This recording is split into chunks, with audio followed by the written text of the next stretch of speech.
Hello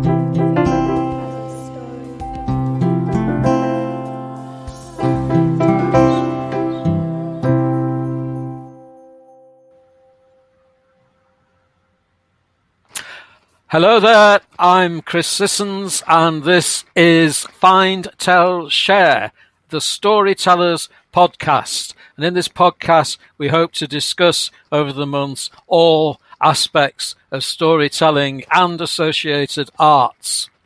And my co-host is... Hi, my name is Jemma Rosenthal. I'm a creative coach and I'm also a singer-songwriter, actor and dancer, choreographer. And on today's show, we have the wonderful Suman, who is Manifestation Maven.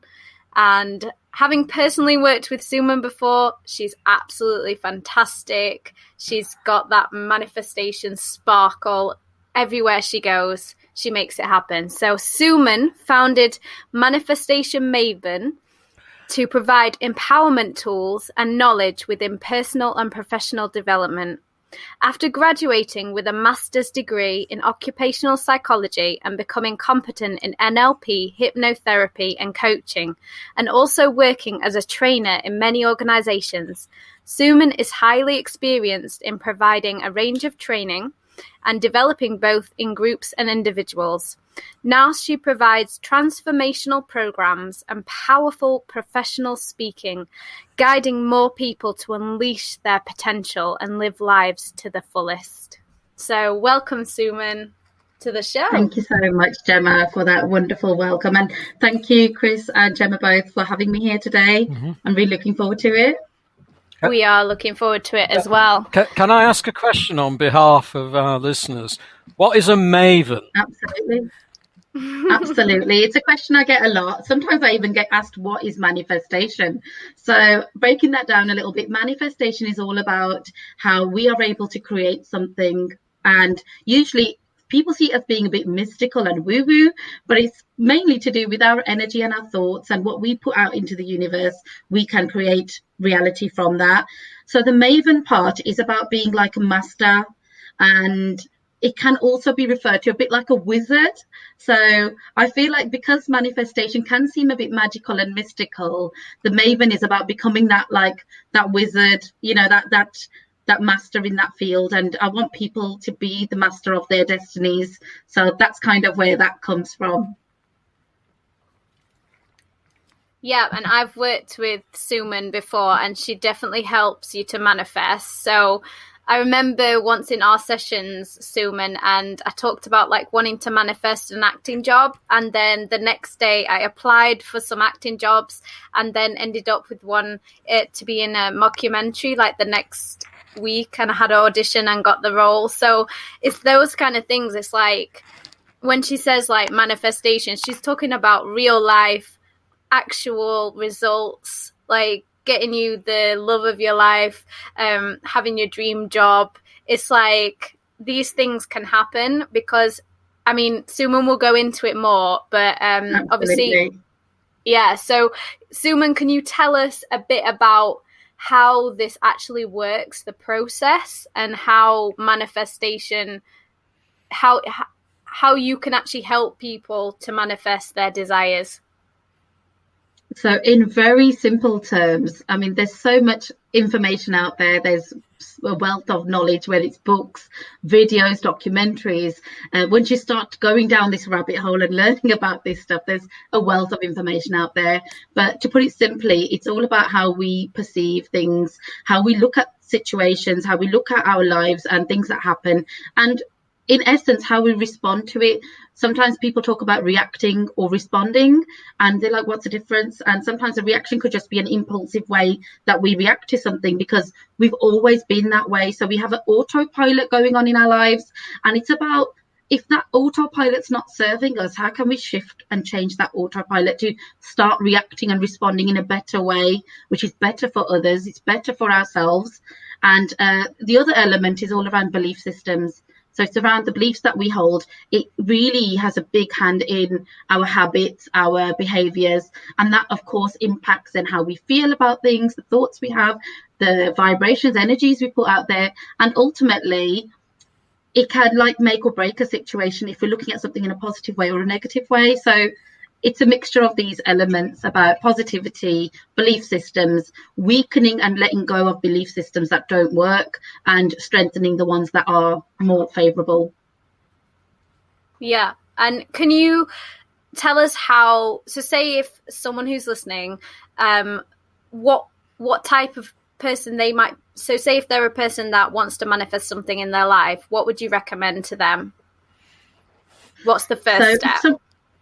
So if somebody's on the very first start of their journey, it's about manifesting simple things. Sometimes it could be just you need that evidence and proof. Does this even work? And people start sitting there saying, I want £1 million. And it's like it's a massive request from the universe. And there will be a lot of belief systems we have that's not realistic. So go for simple things. I remember once in my office job, I really fancied a donut. I know it sounds so silly, but I really fancied a donut that day, and I just put out a good feeling towards when I last had a last donut, and I thought I enjoy them. They're just a nice treat, and when you're doing a stressful job, it just lifts you up for the day.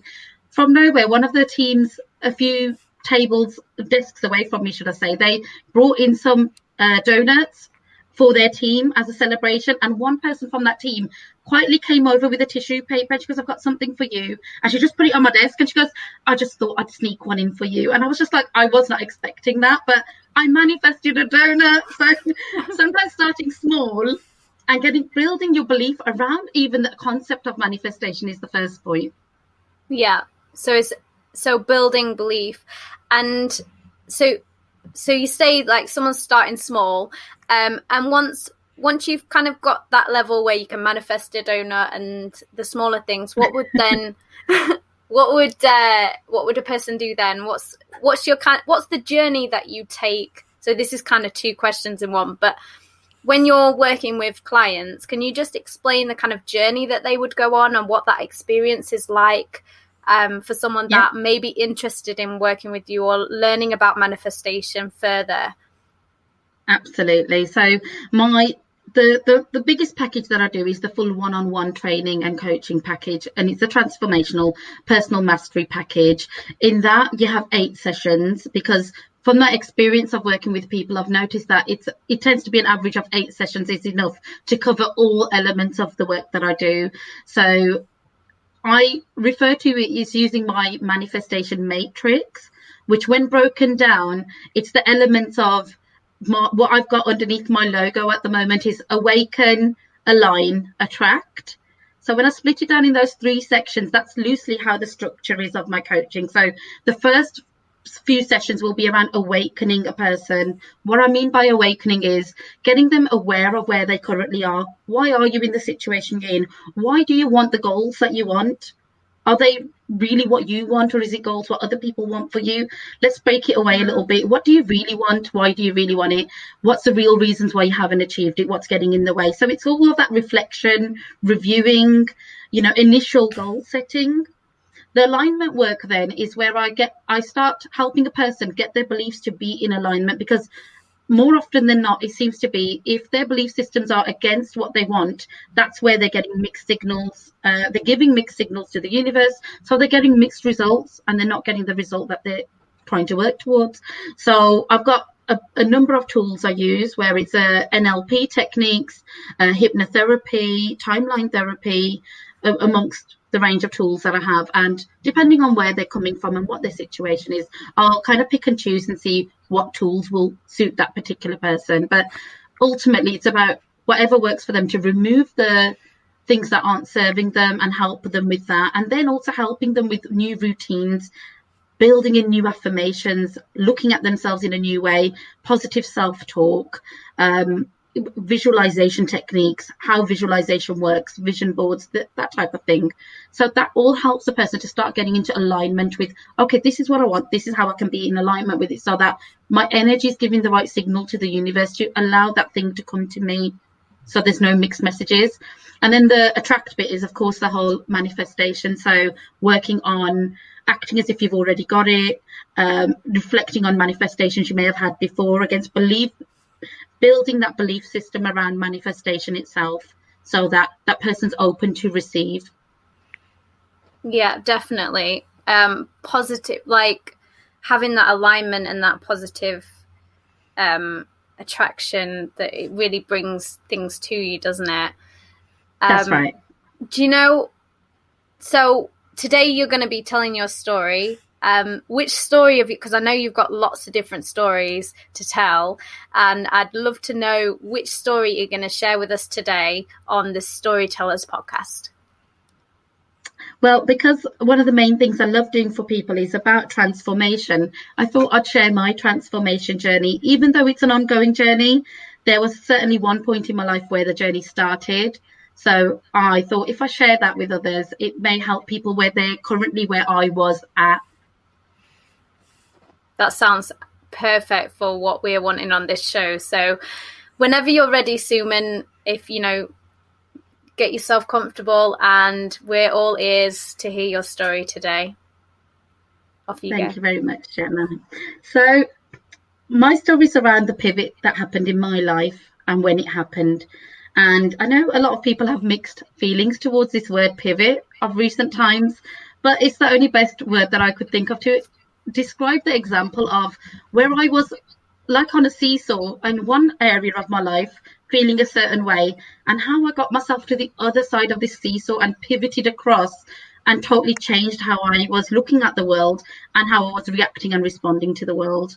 So if I take yourselves back to being a child, when I was a child, and I grew up with my mum and dad and a big family, come from a large family, and so there's loads of mixed personalities that I grew up with, and a lot of strong personalities. My mum being a very strong personality amongst all, but my dad being a bit more laid back and a bit more carefree, but a very giving soul. And for me back then, I really looked up to my parents with so much awe, so much wonder. They were my superheroes. They could do no wrong. And so they were massive role models for me. But because there was so much contrasting in the way that they both behaved, it was always like you don't know who to kind of copy as you're growing up. And you want to be like both of them. And with life and time, I realized they're not superheroes, bless their souls. They're only human, and they can make mistakes too. They don't have the handbook of life. And some of the stuff I'd been taught up to that point in life were lies. So it was like, that was a moment for me where I had just come out of university. I'd gone through a breakup with my partner at the time, who I thought I was going to settle down with. I came out of university being this A-star student, trying to always do the right thing, to be the right good child, tick all these boxes of society and cultural and society expectations. And there I was thinking, yep, that's it. I'm being set up now. The world's my oyster.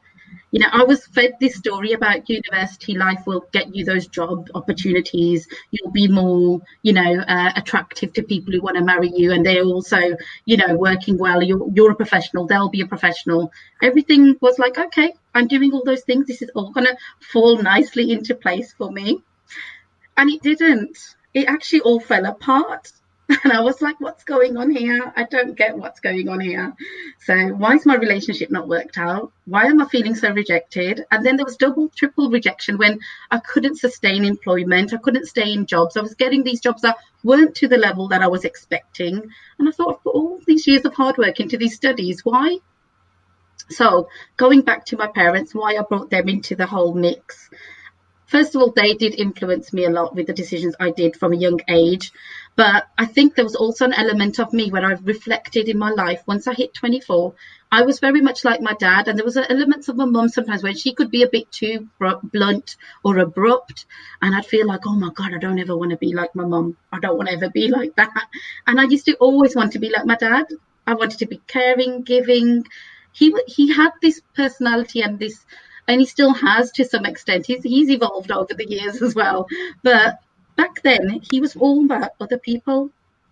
And the way he looked at the world was so interesting. He'd look at the world and be like, anybody could come to me in any form. They could be God in a certain human form, come to me and ask for help. How can I say no? In his mind, it was, I might be judged by this one day, and this is part of my karma. So I need to give, I need to do for others, which is a great way to be. I will never say to anybody, don't be this way. However, this pivot now, really getting to the point now, this pivot was when I started seeing a lot of our family members take advantage of my dad. They were really, really taking the mick with him. They'd like almost abuse and take advantage of his nature. And I'd sit there thinking and pointing fingers. They need to be better. They need to respect my dad more. They should do more for my dad. They are, they need to learn manners. And then I just had this moment where I don't know where it happened, but I had a penny drop moment where I was like, actually, my dad's allowing people to do this to him. My dad doesn't have boundaries in place. My dad was being like a rug to people. I'm like, well, if you're going to roll yourself out and be a rug, guess what? People will walk over you. And I thought, and I just had this moment where I was like, because I think because of all the rejection I was facing, and I was just in a dark place, and I kept on reflecting, what's going on right now? Why is this happening to me? Why is my life just like, I'm being so good, I'm being so nice to the world and people. And then as I started getting more involved in reflecting and started my personal development journey, truly at that point, I reflected of what is not working, and I realized actually giving too much to people and not having boundaries isn't always a way of, it doesn't serve a person. And so from there, I decided I don't want to be like my dad. I don't want to be taken advantage of. I've already had this partner of mine take advantage of me. I'd also had some friends who were taking advantage of me. Workplaces were taking advantage of me. And I was like, actually, is there something in me that I'm allowing them to do this? So all of a sudden, I did I was going to say 360, 180 turn, should I say, because 360 always takes you back to the same place. So it was a 180 turn. The 180 turn took me all the way to the other side, where I became more like my mum. I started speaking up.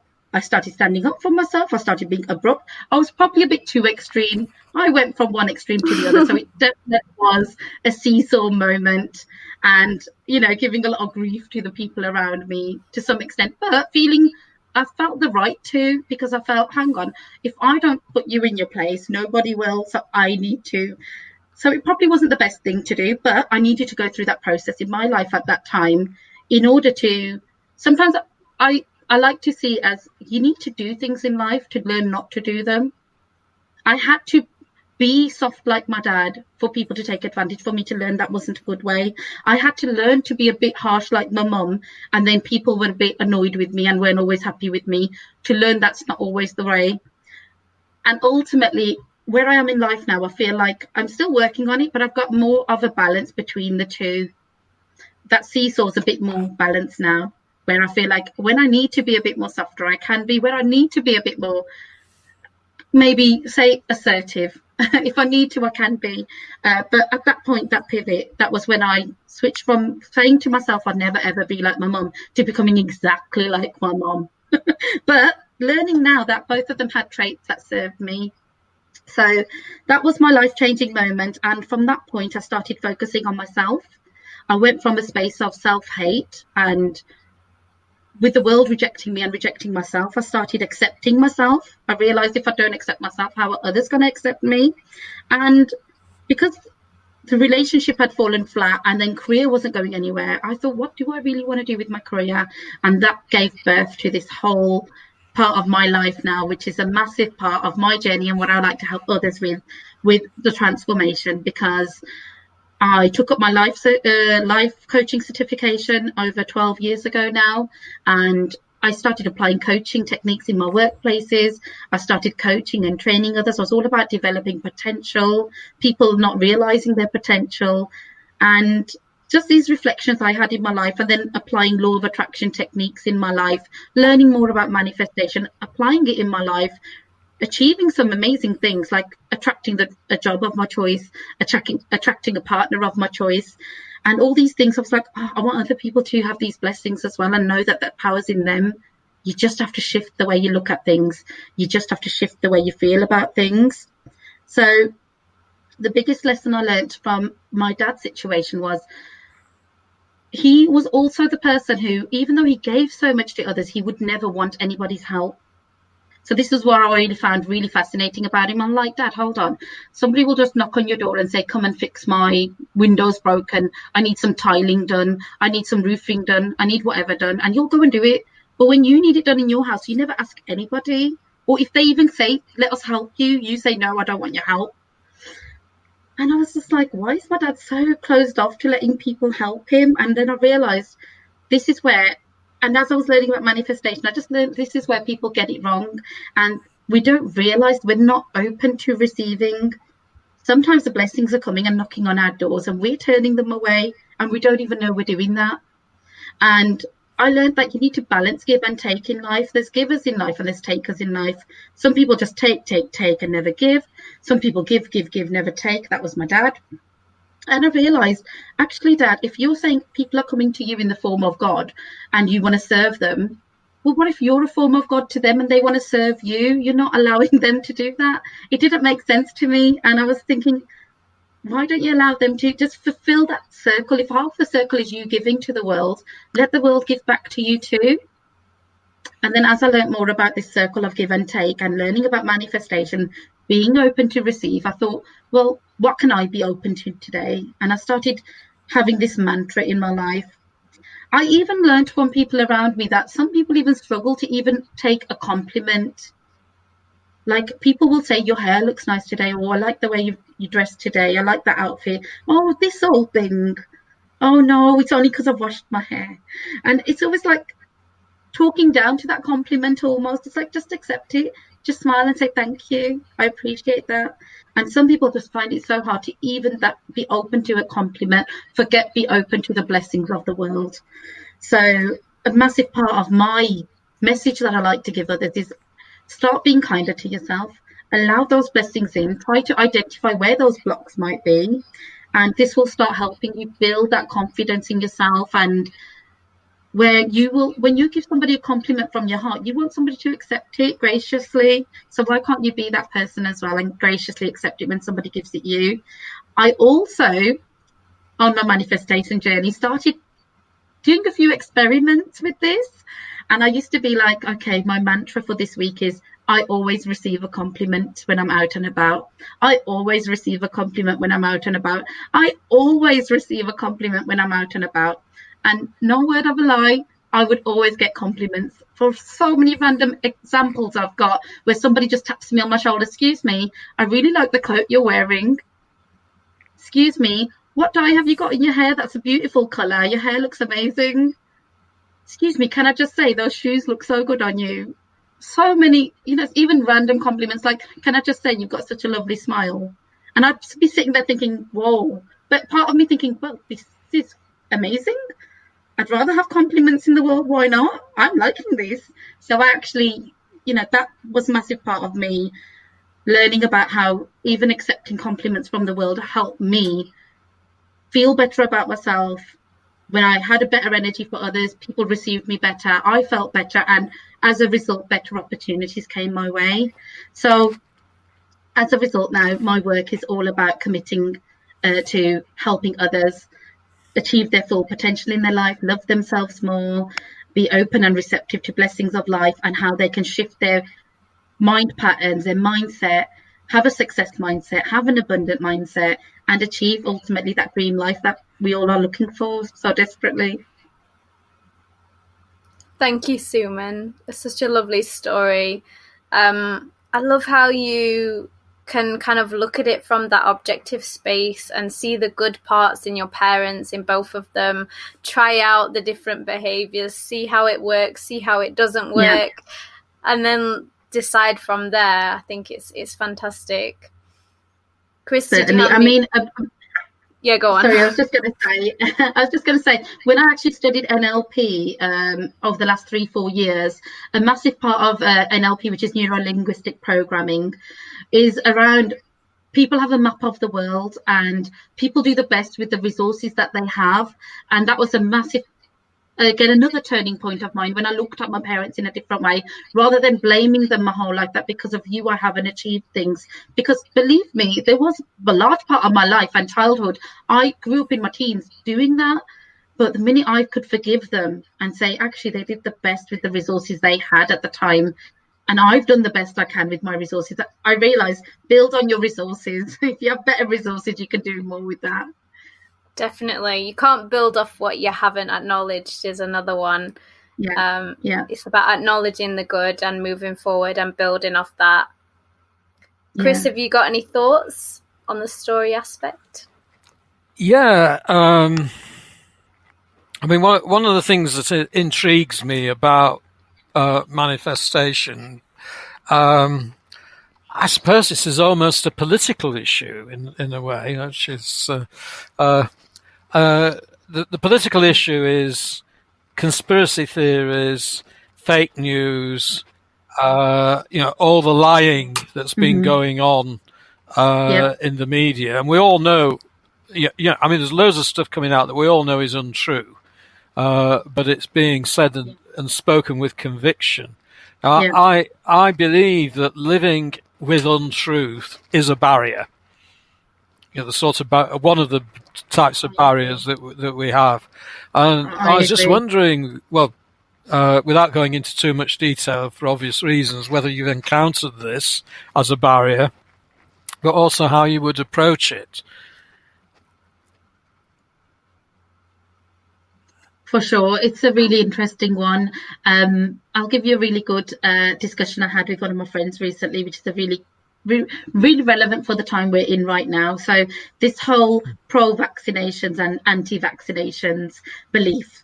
And me and my very spiritual friend that we always have these spiritual conversations with, we talked about this and we both came to the agreement and understanding in our theory that the vaccinations will do for you whatever your belief systems believe that it will. So if you believe the vaccinations are there to help you and they're going to strengthen your immune system and they will benefit you and your family and your work situation, then that's what you'll attract to yourself, because you're already giving, a bit like when somebody has a placebo effect. There's been so many studies and, work done on this, but they've been given a pill for something that's not working for them, but they believe that pill's going to help them. They get results. So if you believe the vaccination will help, it will. But those people who are living in the fear or the scaremongering or conspiracy, and their energy just believes that this is not going to serve me, this is going to give me bad symptoms, this vaccination isn't going to help.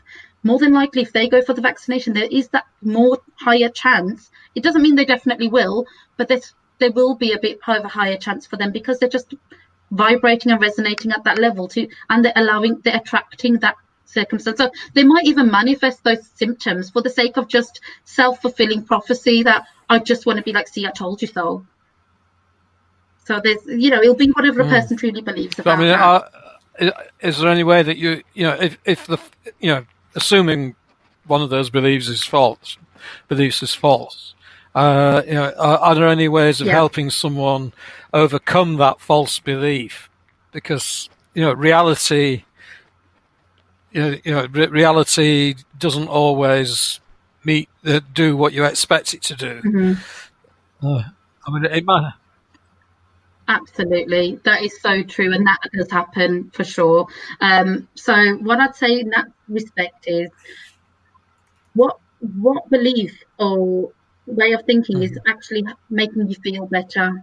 Because if there's a belief like fear out there, and it's making you feel uncomfortable, it's making you feel resistive, it's making you feel apprehensive, it's building your anxiety, it's not serving you. Even if it's a true belief, if it's a true fact and it's not making you feel better, and you're getting these like negative symptoms as a result of feeling and thinking that way, go for a belief, even if it's a false belief, one that makes you feel better, one that actually, sometimes people talk about being a bit delusional. I say be delusional. I've lived most of my life being delusional because it serves me. I feel better. And as a result, I'm more optimistic. I have a stronger immune system. People around me feel happier. So I'd rather, even if other things I'm believing is not correct, I'd rather believe those things because they're serving me and they're serving others. Yes. I think it all goes down. Chris, do you want to go in first, or shall I go first? Go on. I was just going to say, it all comes down to that question of, do you believe in a friendly universe? Yeah. So, like Einstein asked that question, and I think fear is such a compelling thing that we automatically, you hear people saying about like the real world or the true world. And often when they say that, they mean fear. They mean the bad things all in the life. negative things. Yeah.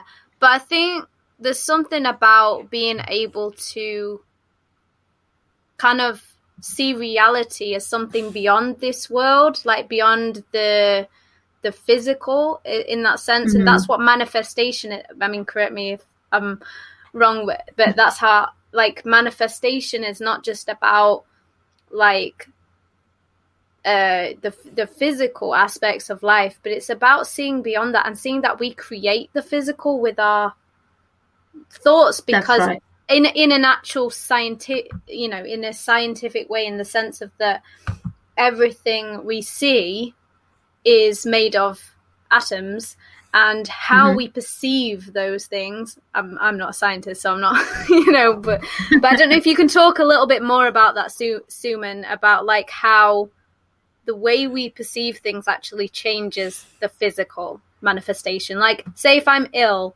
but then I think differently about it, I can actually affect my body. That's correct. Yeah, there's so many examples out there in the world.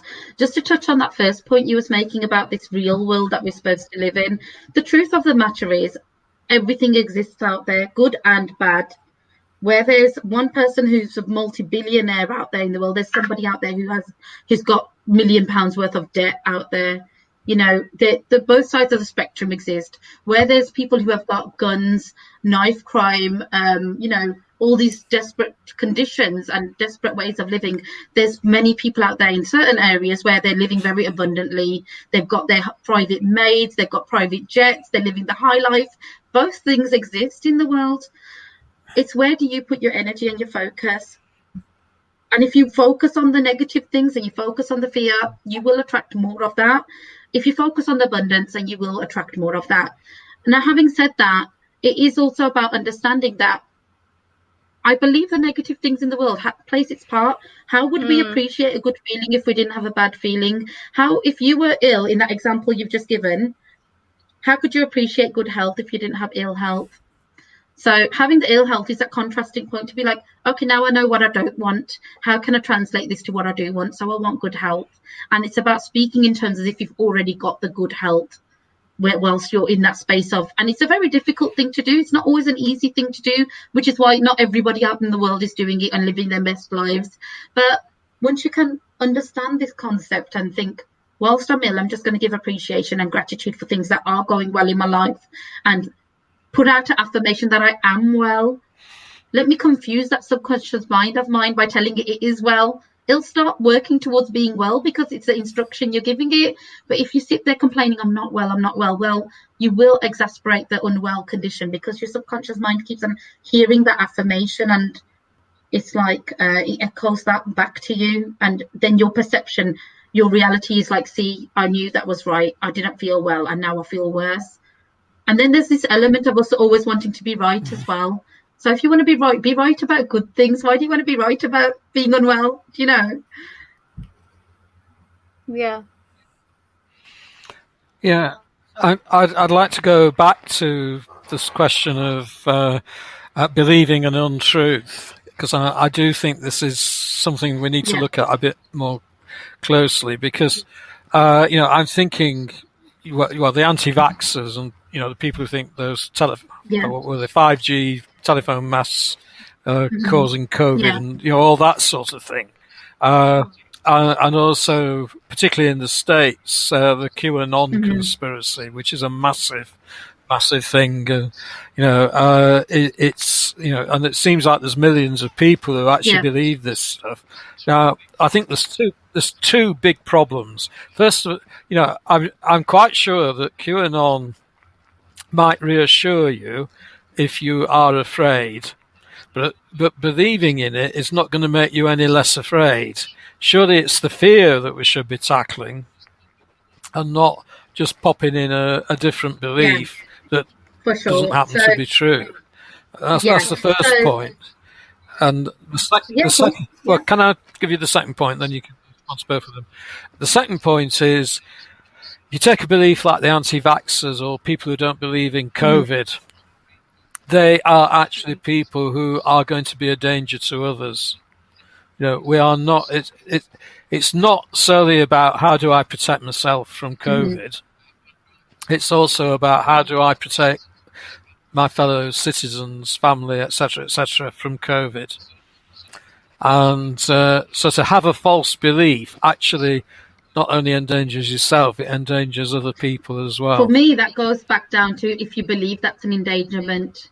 Because if you're doing all the right things and you're making sure you're protected, then there's been so many people out there who have protected themselves to the nth degree, yet still got the, got COVID and suffered as a consequence, or they don't know where they've got it from. They're like, I don't know where, and that can happen. And the ultimate thing is you do in your best interest, you follow the beliefs that you follow, and you do the thing that's your best interest and for the best interest of people around you. Now, even if it was the fact that everybody should follow a certain way of being, like we are trying to do now, government's giving us guidelines, no matter how much you try and control the population, human beings just aren't designed to be controlled. Even if majority of people get controlled, you'll always get those rebels who are going to go against the grain and not follow those rules or break those rules. That's just part of life. And no matter what beliefs you have and what you feel is endangering, like even before COVID, there's been things people are doing out there that are endangering people, whether it's these big, massive industrial companies that are pumping out fumes into the sea, into the seas and the skies, and making our environment bad, and even the breath that we're breathing not being, clean air. Yet we still will go ahead and, use the services of these industries. So endangering situations are always out there in some way, shape or form, in different contexts, and these people are just part of that same process. There will always be an element of danger, but we have to focus on positives, and we have to focus on, I know I'm doing the right thing. If you believe wearing a mask is going to help you, wear that mask. If you believe staying indoors is going to help you, stay indoors. It's all about what beliefs are serving you and making you feel protected and making you feel that you are protecting others. If a person out there is believing that they don't believe COVID is a thing, so they're just going to go out and about, well, then they will be living their life however they're living. But if you're indoors, you're not going to encounter that person, are you? Really? Well, if you think about it. Yeah, but it still doesn't seem to me that we're dealing with the fear that underlies our beliefs. It's what you've said sounds to me. I mean, it's possible I don't understand it. Entirely possible that I don't understand it, but it does sound to me like you're saying, okay, well, believe this thing that's not actually true if it makes you feel better, but you're not dealing with that's a definitely different ball game, and that's where it's the whole digging deep inside yourself of where your beliefs are and how to change that belief system, because it's not for some people it isn't as easy as just saying the opposite of how they're feeling, because they're like, but it feels like a lie. And it's true, if the fears that such a strong hold on somebody, it was what I said earlier on about weakening the beliefs that don't serve you and then strengthening beliefs that serve you better. So if you put out there evidence that actually, if I keep on giving strength to this fear, I'm weakening myself by being so fearful, you need to start realizing, how can you weaken that fear? So what's the opposite of it? Imagine if you were in a court right now and the jury was, in front of you and they're giving evidence. Try and stack up the evidence in a metaphorical way to weaken the case that this fear is so strong. You have to put them kind of coping strategies in place. There's so many different techniques and strategies that different coaches and healers can speak about, but it's all about, just switching that belief system in a way where the positive belief outweighs the strength of the amount of weight you've given to the fear feeling. But is there any element in there of saying to someone, that thing you've just said is not worthy of you? You need to reflect on whether that's what you really believe, and also you're reducing your own status as a human being by believing this stuff. Yeah, and I'm thinking of things like a very sexist man, for example, who is insulting to women. Someone's got to say to him, for goodness sakes, shut up, and reflect on what, when you say that, what it says about you, because you're not worthy of yourself. You should be aiming to be a better person than that, but actually telling them that they're wrong.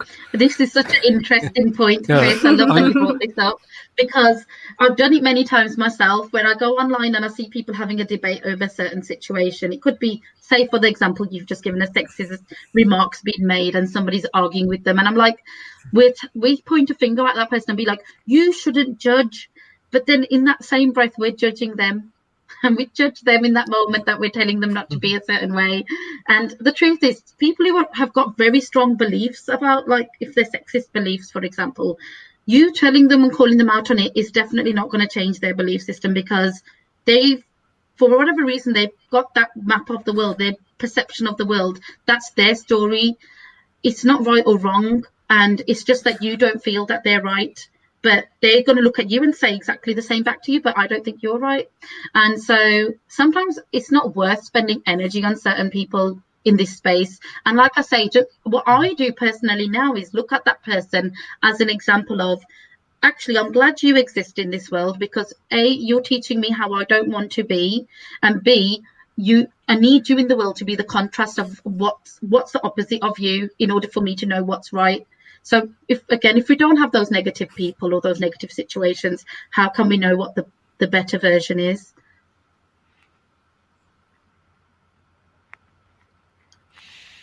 I was waiting then, because I was just thinking, because I try and sometimes we end up talking over each other just with the format, with it being on not a live setting. But I was about to say, with excitement. Yeah, we're just giving it a little bit of like excitement.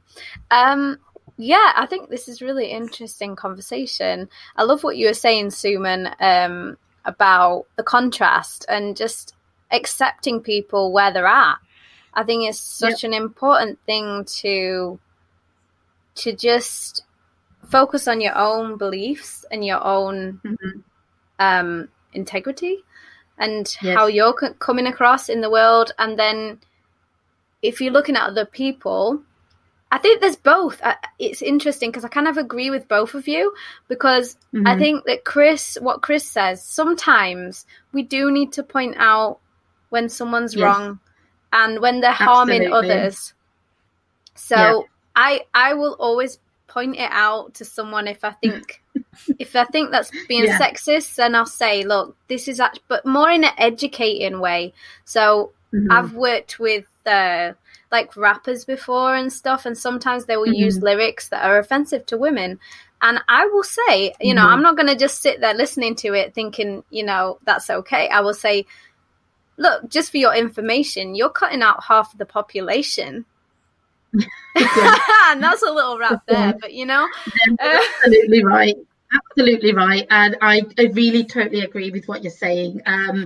Yes, it's like when if you were out and about and you see these videos that float about where somebody on a bus made a racist remark to somebody and then somebody stood up for them and they're like, actually, you shouldn't be saying that. And it takes people to stand up. Absolutely. But my point is, by speaking up about it, it's not about thinking in that moment you're going to transform that person. Understanding the purpose behind what you're doing, because what I meant by my example about like online, because again the dynamics of online versus face-to-face can be very different as well. But the old me, and I'll hold my hands up to this, the old me would actually go out my way to have disputes and debates with people online to really prove them wrong, because I was like, I'm right and I'm going to prove you wrong today. So there'd be backwards and forwards and insults being thrown, and then and then my energies are flaring up. I'm getting annoyed and my anxiety is increasing, and so much expended and wasted energy on such people. When I reflect back on it, I'm like, actually, yes, say a point, but don't take it personally any response you get back to it, because when you're putting yourself out, you are opening yourself up to a certain vulnerability of being attacked back, because they see it as a form of attack. And as long as you're strong enough to deal with how you'll get a response back to that, absolutely speak up. But Don't go into debate mode or argumentative mode with people. Just make your point and kind of retreat back from there. The other point you made hit the nail on the head. It goes back to the massive thing that people say all the time. They say in the workplace, they say in life, they say in religion, spirituality, whatever you want to call it. Lead by example. Be that person, act that way that you want other people to be. That is more powerful than telling a person not to be that way. Yeah, because when you're telling someone not to do something, you're judging them, and that's going to make, like you said, back to that point. Yeah, it will make them feel attacked, even if you're not attacking them. You're trying to help them, but it's like educating them. Yes. Yeah, you're just educating them, but it's like, I think unless you have a lot of empathy in that moment and they're able to feel that empathy and know that you're on their side, I think that's the one thing you've got to make sure that they know. If you're educating someone, they need to feel like you're on their side. You're on, as in that you've got their back and you care about them. Yeah. So, but yeah, it's like sometimes you got to choose your battles, sort of thing. Yes. Like you were saying, don't waste too much energy on things that aren't, you're not going to change their mind necessarily, but standing up for what's right because it's right and doing what I think being that example, being the change that you want to see in the world, like you were saying, like that is the most powerful thing that you can do ever. Yes, for sure. Thank you, Chris, for bringing that interesting dynamic into. I did not realize we were going to be talking about this kind of stuff on this show with Suman, but it's really good. I like these. Yeah. Well, it's. I mean, hopefully our listeners were also expecting it. So, great platform to use for these topics, and this makes good radio. I do personally feel like there will be listeners out there will be like, okay, you're talking about all these airy fairy stuff, manifesting this abundance. How is that applying to my life right now? And I think it's great to talk about these elements of how you can actually practically use it in your life.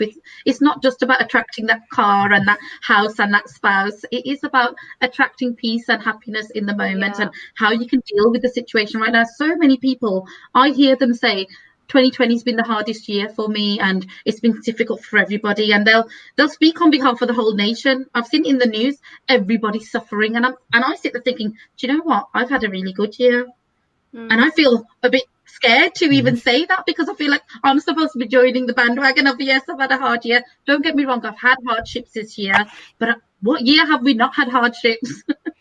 We always have ups and downs, and it's the way we look at it. Because for me, the whole lockdown has given me an opportunity to reflect on things, to go inside myself, to meditate a bit more, to, work out what do I want more in life. And had the lockdown not happened, I would have still been in the busy hustle bustle of my life, what I was doing before that. I couldn't believe in March last year when I first went through lockdown, and I was just like, do you know what? I feel like it's the first time I've got like silence around me, because I didn't realize how much I was caught up in the busyness of life. So there's advantages, and it's the way we look at it. Yeah, I think some of it's just oiling the social interaction. I mean, I remember years and years ago, it must be about 20 or 30 years ago, I was walking along the street and there was rain coming sideways. The sky was completely dark and it was freezing cold. I was walking along the street and an old woman came towards me, and as we passed, she said, "Terrible, isn't it?" It's part of what keeps us all going as well. So it's just a woman I met this last weekend, and I was walking past. She'd never spoken to me before. She lives a few doors up. She said, "I've had a vaccine." So I said, "Congratulations." And we had a chat for about 10 minutes about vaccines and cats and blackbirds and all sorts of things. So, but again, it's that some of it's just that social interaction. Anyway, I think we better move on. I've got my eye on the time, and I believe that Jemma has cooked up a song that is on topic in some mysterious way, which I'm sure I don't know if it's on topic with what we've just been speaking about, but it's definitely on topic in terms of like The song is, it's about, well, I kind of imagine it that there's two different characters within the song, and one of the people is just beyond that gate of what they want to manifest in their life, and they're a bit scared. They might be a bit shy. They might be just looking back a few times and thinking, do I really want to go that way, or should I just creep back to what I know before? And the song is written from the perspective of the person that's saying, look, I know where you've been, and I know what you've been going through, and I know it's hard, but there is another way, and just show me what you've got.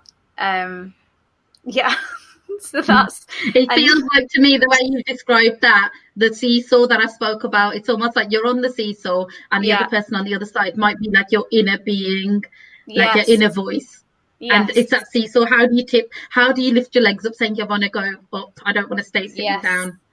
And it was like, I remember when I wrote it, and it did like lift me out of a, like, I can't remember what was particularly getting me down at the time, but it just kind of like, it's such an uplifting kind of feeling to write music and to sing. And I just, every time I sing it, I'm like, wow, like, I don't know. It's like, it's powerful to be in touch with music and to feel that coming through your body when you're singing. I know Suman has done some Find Your Voice sessions with me, and it's like, yeah, it kind of just has that feeling of satisfaction, I guess. Yeah. So anyways, I'm going to do like a shorter version of the song. So I should never apologize when you're just about to sing, but I'm just saying that, you know, I've just worked through it is a fairly new song, and also I'm still kind of, I've cut it down a little bit. So, but I hope it's going to be okay for you. I'm sure it'll be perfect for what we need right now. You're walking along a dusty road to a place that you don't know, and your hand reach out towards the gate, seems to lead to a higher place. You turn and look behind, hear a voice that sounds like mine, and you take a step to see if you're right. And I know your struggles, and I feel your pain as you wipe a single tear across your face. And you know I'm here, though it seems that I'm not near. I will help you along your way. So give me what you've got, show me what you're made of. I wanna feel all your love, I wanna see what you're capable of. And if it's not enough, I will still be right here with your love, 'cause you're beautiful. So take a step now and shine your colors. And I know you're anxious of a different way. The uncertainty is creeping in, not sure if you will lose or win, but you know there's a plan, and I'm holding your hand. I'm not the only one to help you on your way. You're ready now. Your wings are opening up like a butterfly. I give to you this box of hope to shine your light. You'll be alright. They'll notice you, your strength, your heart. It is magnified with the colors of your love. Give them what you've got, show them what you're made of. They wanna feel all your love, they wanna see what you're capable of. And if it's not enough, I will still be right here with your love, 'cause you're beautiful. So take a step now and shine your color. Wow. Amazing. That was just so beautiful. I've got goosebumps. Thank you.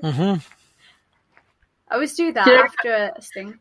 Do you know what it felt like listening to that? Actually, you know, the way you positioned it, how you said what the song's going to encompass, but actually listening to the lyrics and the power in the music and the words. If I felt like it was like my guardian angel speaking to me and telling me, like, don't worry, you might think I'm not here, but I am. And it was lovely. Yeah. Oh, thank you so much. That's how it felt like writing it as well. Yeah. Yes, it's. I mean, it's interesting that you can do something in a song that you can't do so well in a spoken story. It's. It's its own type of story, isn't it? Mm-hmm. The song. Yeah. I think there's something about like music where it can move you and actually like feeling the emotions. I know that when James came on the podcast, he talked about music helping manifestation in a different. Actually, it was when we did our manifestation and music event with James, and he talked about how music can actually move the emotions. So you know how we were talking about fear and like having negative beliefs and things, and one of the ways that you can change your state and help manifest is with music, because it changes your emotions. So whereas before you might feel like you can't achieve something, and then you hear a song and it's just like, oh my God, I can do it. Yeah. I was listening to some uplifting songs the other day, and the comments that people made were so making me laugh. They were just like, oh, my cat listened to this song and now it thinks it's a lion. So it's like, it's so true. And I think music carries emotion with it. Like, you know, when people go through heartbreak, you listen to sad songs, you feel like it's healing you, but it does. All it's doing is sometimes keeping you feeling sad because you want to justify your feelings. But equally, yes, at the minute you listen to an uplifting song, it'll make you feel better, and music will definitely play a part in shifting emotions and thoughts. Something else music is really beautiful at doing is repetition, because the repetitive words and choruses and our nature of humans, how we learn things through repetition. Sometimes to shift our belief patterns, we need to use repetition. So songs are an amazing way to build that repetition. And then, you know how sometimes you might forget a song, but you'll always remember the chorus. Our bodies are wired in a really magical way to remember certain words and certain things that we associate it with a good feeling. We do like a thing called anchoring in terms of NLP. You anchor yourself to positive thoughts and beliefs as a result. So I think there's so many multiple uses for this, for sure. Yeah, definitely. I think we should say that the James that Jemma mentioned is James Dand, and we had him as a guest in, I think it was episode 6 of these podcasts, if anybody wants to follow that up. I guess on the point that you're making about music, I think one of the great composers who really gets this absolutely spot on is Rossini, and most of his operas have an ensemble, anyway, one of them. Towards the end of the opera, there's usually a big thunderstorm, and then everybody gets together and they all sing their own lines because they're all feeling different things, because everything's really chaotic at the moment, and because the great sort of comedies and sometimes almost slapstick, but there's the girl who's going to be married to the wrong man. There's the wrong man. There's the man who she does want to marry and he wants to marry her. And there's the father of the girl, and various servants with different interests and background stories going on. And they all get together on the stage, and it sounds chaotic. Yeah, but somehow he manages to join all those emotions together and make it into a sort of perfect arc of music. So it's really impressive, and I can't think of any other composer who does it just like he does. I was going to ask Suman, can you talk a little bit about your music journey and how that's helped you in different ways? Because I know, it's been quite a big part of your childhood and what you loved. And absolutely. So yes, growing up, I had a massive passion for singing, dancing, arts. I always thought that would be my career path. But again, because of cultural norms, society norms, and parents' expectations, that wasn't an ideal career choice for me. So I was pushed down to this like journey of, you're an academic, do academic type studies in business, computer sciences. But I don't regret that for one little bit, because it really opened me up the world of studying psychology, studying mindset, and going deeper in this area, and also using that experience in that way. But there was that part of me that didn't ever let go of the fact that it's a massive part of who I am as a person. I really enjoy different varieties of music. I still have a passion for singing. And my manifestations, I've manifested Chris in my life. And as a result, I manifested you, Jemma, in my life. And when I seen that you do vocal sessions, and I was going on my journey about wanting to revisit my singing, you were perfect. And especially because we resonated so much with the life coaching aspect of the way we look at the world and life. There was just so many synergies between the way we think and work. And so I really absolutely loved doing sessions with yourself. You helped me revisit what I felt was going to be a rusty part of me. Actually was a very, I got some lovely feedback from you, which really was so encouraging to know that it's not rusty. It's not about being perfect, but it's about being okay with where you're at and working on that. And that, again, has been my life from day one. Just start where you are and build on it. So yeah, and I remember one of our sessions when you had this whole you had an agenda out for me that we're going to cover this today, and I said, you know what, I've actually been feeling a bit like meh recently, and could I have a life coaching session today? And the fact you were able to switch it up, adapt, and just deliver what I needed for that day was just perfect. And as a result, I have started singing a lot more. Like I do a few TikToks here and there, which I know that Jemma watches, and I love watching Jemma stuff. And it's really opened me up to singing in a more public type of a space, because I've been able to, like, I'm not perfected, but I've worked very hard on my public speaking skills. But singing in public is a totally different ball game, and yeah, that's still something I'm working on. And you've been an amazing part of that journey to open up that side of me. And I always talk to people about, even in manifestations and goal setting, using creativity, whatever outlet, whatever creativity form might work for you. It could be the written word, it could be a drawing, artistic form, it could be dance, singing, any form, what resonates with you. And for me, yeah, singing surely resonates. And we also started working on a song together, if you remember, Jemma. Yes, we did. So I'm still working on the melody for that, but I'm really excited about completing that and sharing that with the world once it's ready. Yes, well, that's so wonderful. Yeah. And I'm sure Jemma can perform that at some point on a future podcast. It'll be Suman singing it. All right. We'll have to have you back somehow then. Not quite worked out how we do that, but anyway, I do want to move us on, because I think it's not as long as it looks, but it's still getting to be quite long. I just wanted to bring us back to the theme of stories, and to talk a bit about a story I told recently.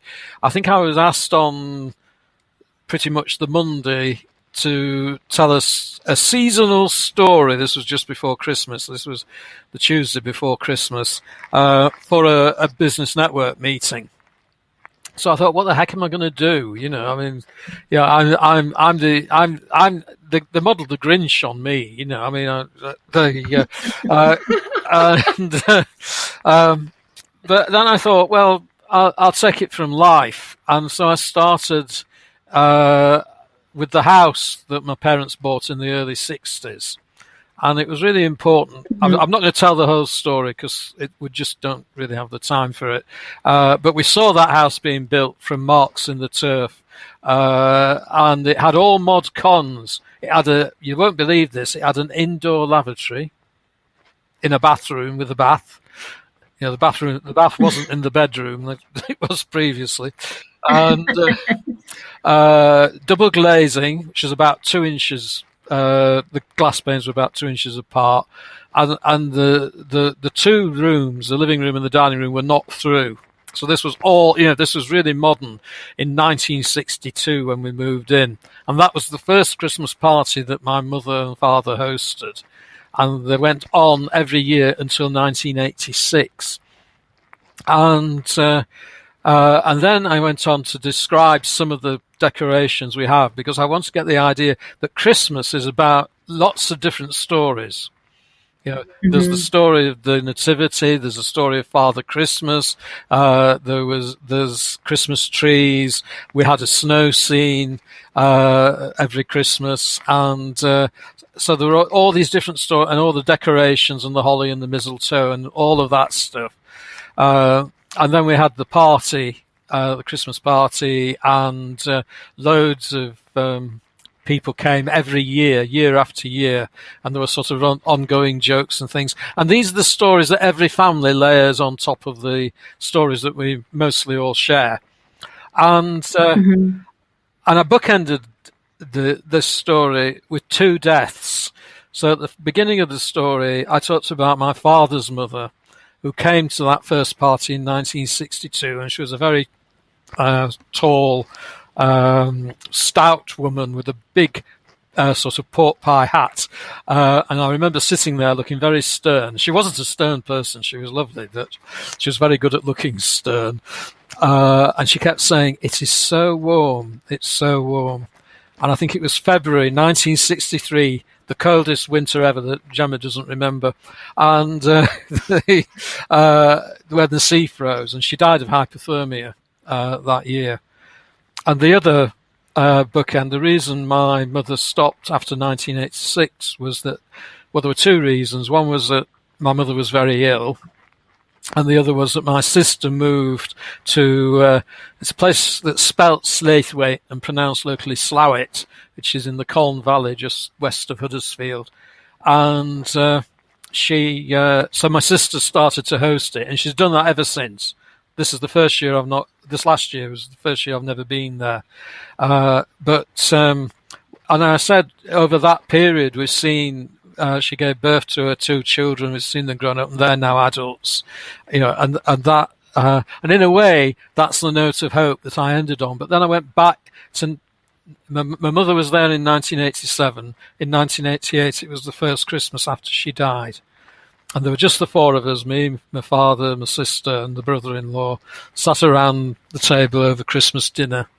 And my father sang Foggy, Foggy Dew. I loved her in... I don't think I could catch the tune. If I catch it, I'll sing it, but I'll say it the other way. I loved her in the summertime. I loved her in the fall. But the only thing that I never ever did was to save her from the foggy, foggy dew. You might know the song, but all 4 of us were in tears around the table. And in a way, that's a very sort of standout Christmas, because part of the layering of stories is the empty chairs. And as you get older, some new chairs come along with new people in them, like my niece and nephew.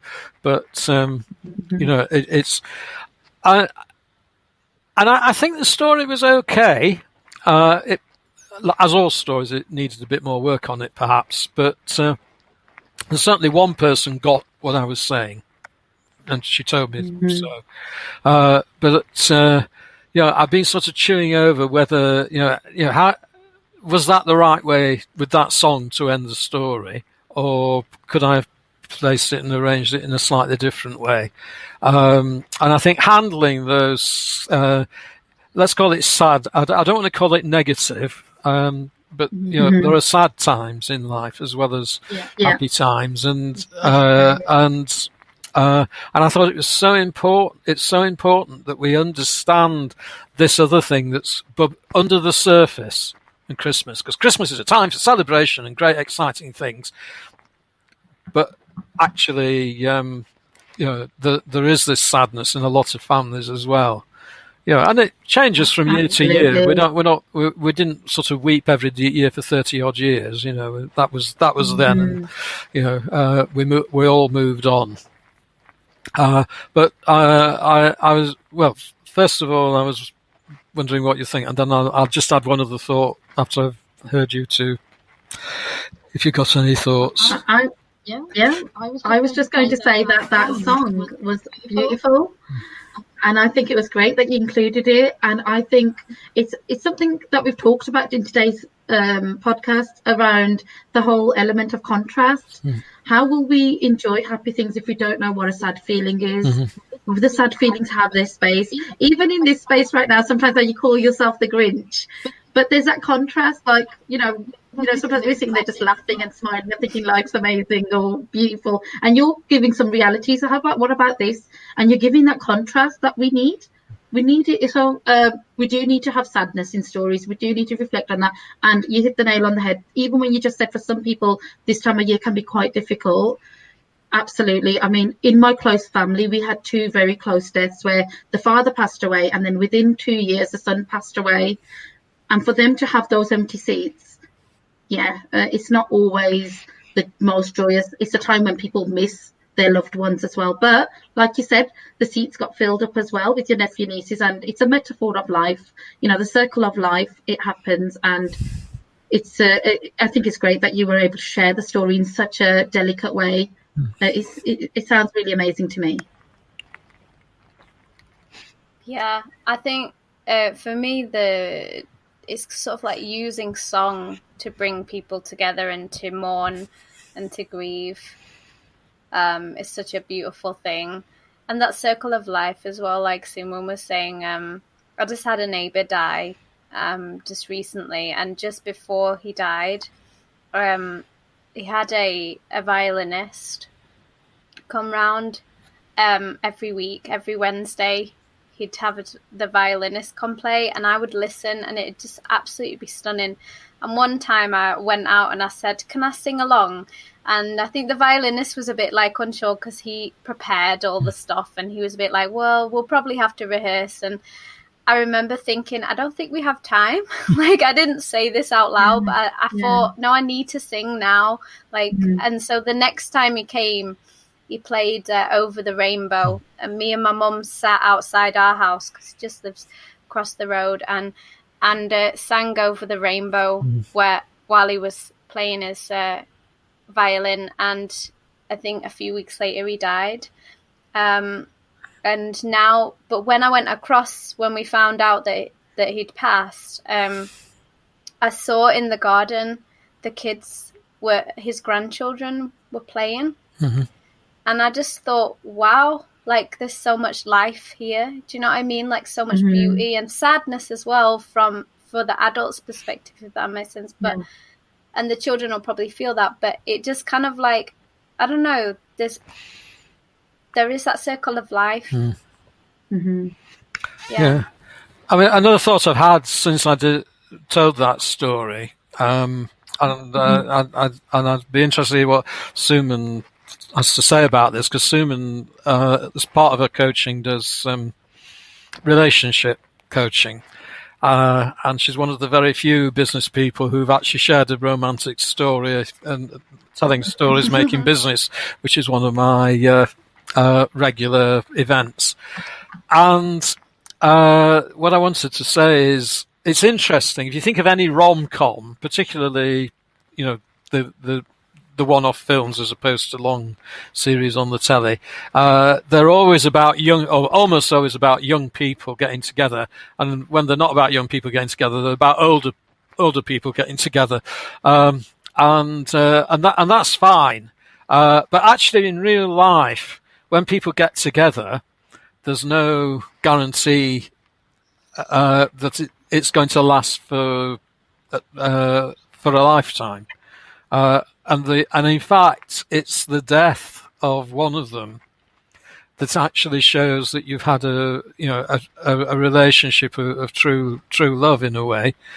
I remember there's a very ancient little saying, the lover, the beloved, and the love between. And any of those three can die first. Obviously, if the love between dies, that's where you get your divorce or whatever. But if you get through, a long life together and there's still love at the end, it's and I do wonder whether we need more stories about the end of a long relationship, which is something to celebrate, well, not specifically the end, but the relationship is something to celebrate. Yeah. And in a way, the story is completed. Well, not just with the death of one, because the other, I'm not quite sure whether it be the lover or the beloved, but the one that survives, plus the love between survives as well. And with my parents, for example, the love between lives on in me and my sister. Absolutely. So there is something about that. But I was just wondering, as in terms of building stories, should we be focusing on the beginning of these relationships or the end? I mean, obviously we can focus on anything. Yeah. Maybe we neglect.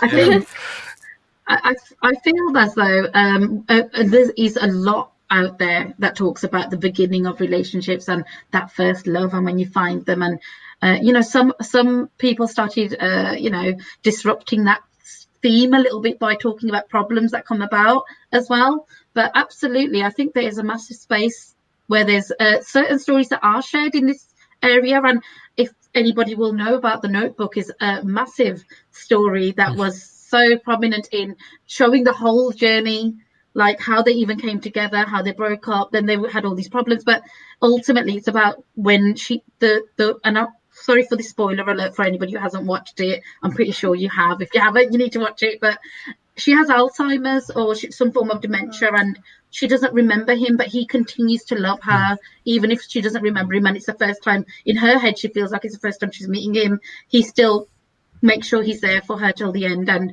I think there should be more stories that show that and celebrate it. I love the way that you said the word celebrate, because even when it's a divorce, nowadays there are people who throw parties when they divorce. It's not that still common, but it started happening more. And I absolutely say to people that if we can outgrow relationships such as friendships, if we can outgrow workplace where we're working and we want to work in different companies, we sure as hell can outgrow relationships that we have romantically as well. And that's okay. It shouldn't be seen as such the end of the world situation. If anything, if that relationship's no longer serving you and you're not serving them, you're doing each other a favor. You're freeing yourselves up to be with somebody who you can function better with and they can function better with you. How is that a bad thing? So this is also something I try to aim to help people with, of course. Well, and I think we do need to have stories around it. But it's manifesting, surely, the long-term relationship as well is, I mean, it might not be possible for all sorts of reasons, but if you don't set your heart in that direction, then it's going to be less likely to happen, presumably. Yeah, there is an element of the manifestation journey when it's about being okay with whatever happens. So if the relationship comes about being happy with it, if it doesn't come about being happy, being single, being happy on your own, if you have a relationship and it breaks up, being okay with that, because there's that circle of life, some things that they start off and then they don't survive the length of time, but eventually in some form they will come to an end, as you explained. Even with the long-term relationships, somebody will pass away first, and that way it still comes to some form of end, even though the love exists. So it's about being okay with endings, isn't it? And because it's part of life, having that acceptance of letting things go once they've served their purpose or that part of the journey. And it can be difficult, but I think having stories to show how to deal with that really helps. And songs, I've got a song that I wrote about called "Not This One," and it's about a relationship, or so figuring out that it's not the right one, they're not compatible, kind of thing. And then I don't know, I find it so beautiful and so loving, because I felt more filled with love, having that acceptance that it wasn't even a long relationship, actually. It was just written after kind of meeting someone where I knew that in the past we both would have probably got together and because we talked about it as well, we were kind of we could have just blindly gone into this and just had a relationship. But actually this time, maybe just recognizing the reality of the situation, we want different things. Do you know what I mean? It's kind of I think there can be a beauty in that, and love doesn't have to go away just because a relationship's gone away. Mm-hmm. It's like love is always, there's always that essence of love there. If it's there once, it's there forever. You know, it can't be taken away. I think that's even through death. Yeah. Like, I've had experiences where people that have died have come to me. Like, I have those kind of experiences. I don't know if you do, Suman or Chris, but for sure, you know, I have actually been. I have been like learning more about this area of how life beyond can be, and how consciousness, because it's all about, for me, it's about that energy work that I do, and energy does continue. And what you've just said about love is a form of energy, and it changes state and it changes form, but does it ever really end? Does life really end? Like, there's so many accounts that people have about loved ones' energy still being around them, or they can still feel the presence. But just to touch on another point you made about some people don't let go efficiently, I think sometimes that's where people create a lot of self-sabotage for themselves. If they're holding on to things and they're just holding on to this old way of being, and they don't want to change that pattern. And it's like, actually, life is about change, and life is about things coming to an end. And there's that good old saying, all good things come to an end. What goes up must come down. It is just the way things work. It's a universal principle, isn't it? So understanding that and using that to your advantage, rather than keeping yourself in a sad space and going in circles and wanting to stay in the past. Enjoy the present moment now, because that bit happened. And I also remembered, it reminded me of I think it's a poem that I've read somewhere, that some people come in your life for a season, a reason, or a lifetime. Sometimes people are seasonal, whether it's friendships or partnerships. It's meant to be for a season, because there's some kind of life lesson you were supposed to have from them, or that you were supposed to give them. So it's understanding that that's okay. Yeah, I think it's like seeing the people that you have now. Like, even right now, I just got this sense of gratitude for the both of you, because it's a little bit different from the other podcasts where apart from Roger, we both knew as well. But often I'm meeting a new person on the podcast. So it's kind of a different experience to when it's someone that you know, and you've actually, had coaching with and also been coached by. And I've also, that's kind of like with both of you. I think when you have that coaching relationship as well, it gets to the depth of things. It gets to so it can even be, I mean, we're friends as well. So that could even takes it to the other level. There's kind of like, but I do think when you start to think about these things, it really does increase your level of capability to feel love, in terms of not just relationships, but also friendships and people that you know. I agree. Yeah. But although I agree, I think we better start thinking about bringing this to an end, because if we're going to start going deeper and deeper into whether love exists forever and life, the universe, and everything, we're going to start talking about getting love. We'll never get out, and it could go. I've got plenty of songs for that. Don't worry. I've got plenty of songs. Well, keep line them up, because we've got plenty Keep more. them for next Plenty time. more podcasts ahead of us. So the only thing that remains is, well, two things that remain. One is to say thank you, Suman. We've had some really good discussion in this podcast, and I hope it will be as entertaining for our listeners as it has been for us. And it's goodbye. Somebody say goodbye as well. Thank you. Yep. Goodbye. Thank you very much. Bye, guys. Bye. It's been amazing being with you guys. Check out Sue. Wait.